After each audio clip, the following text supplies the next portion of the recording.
Today I'm going to talk about how to decrease your stress when you're trying to get all of this right. And, everything to do with changing over to whole food, plant-based eating, and everything to do with trying to manage your health from the root cause and finding the best way of being healthy. All of those things create stress, and stress is one of the very things that we want to lower, or you can't really eliminate stress, but we really want to focus on decreasing that that kind of stress to our body and our whole life. At the same time, we're working so hard to do this. So I'm going to talk about that. How to lower your stress while trying to get it perfectly right. And I'm Dr. Natalie Gonzalez. I'm a retired surgeon. I went back to train for integrative medicine, which means that I use alternative and conventional, the best of both, alternative and conventional means to optimize my patient's health. And I trained in functional medicine. So that means I'm going to be looking for the root cause, the underlying reason that you have a health condition, and treat it at that point rather than putting a Band-Aid on the symptoms. Today, I'm going to talk about the stress that we create, and we have to really be careful when we're dealing with our patients and clients not to create a higher level of stress by trying to get this all correct and trying to optimize it to the nth degree, because that does create stress for that person. When I tell them to change their diet, that can be extremely stressful because that is not an easy thing to do. And if I tell them to, suddenly be doing workouts that they're not used to, again, that creates a high degree of stress and can make things worse in the long run, because stress creates cortisol. Cortisol causes all kinds of functional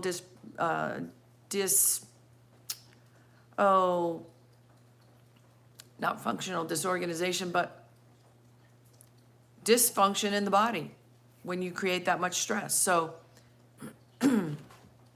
I might not be saying this correctly this morning, but I'm not probably going to get it perfectly this morning.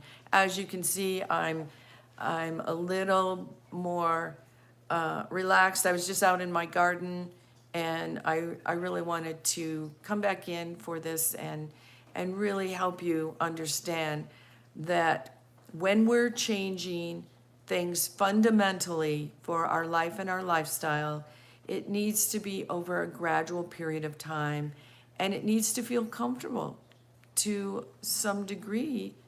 Some of it will be uncomfortable, but to some degree, we have to balance that between trying to change and too much stress, and what's going to be most beneficial for that body that you're in.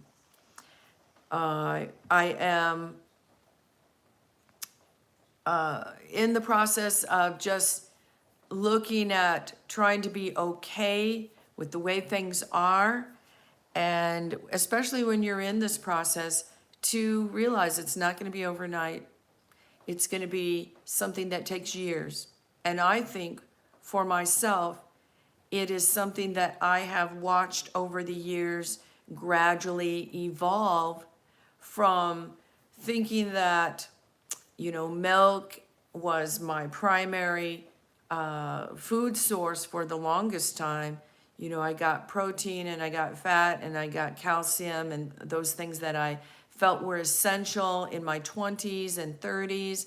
And to be able to evolve to the point now I'm in my 60s, and I realize that the animal fats and the animal proteins are something that's causing a huge amount of inflammation in my body.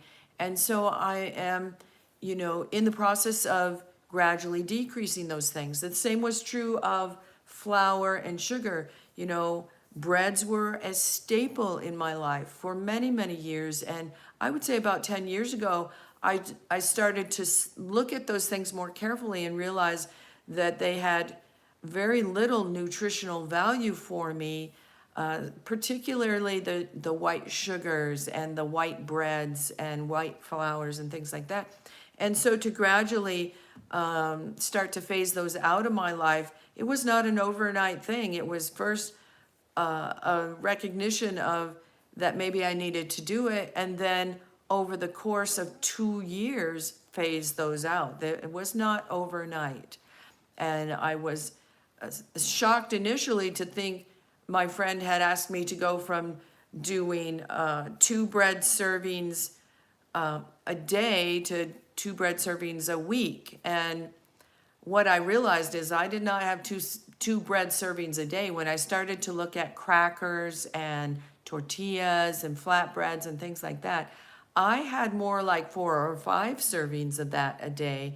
And to go from that to 2 servings a week took me at least a couple years. And now I'm to the point where I really don't eat breads. And I do eat whole grains. I do eat whole oats.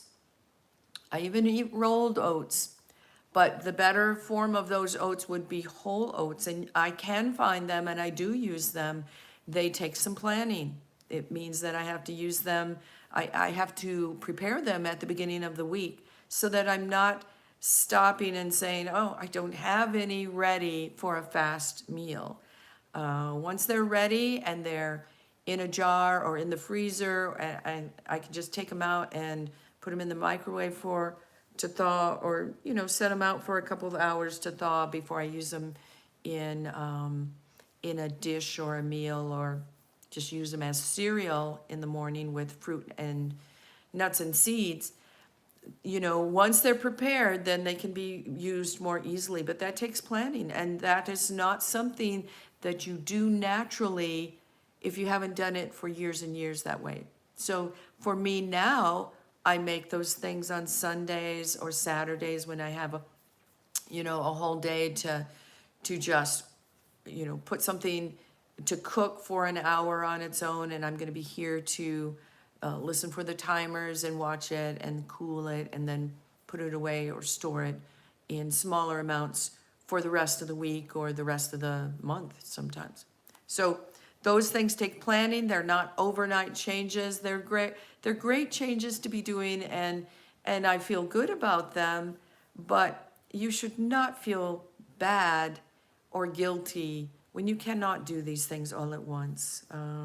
It's just, you just need to let go of having to be perfect and recognize that the way it is okay, and that is actually perfect.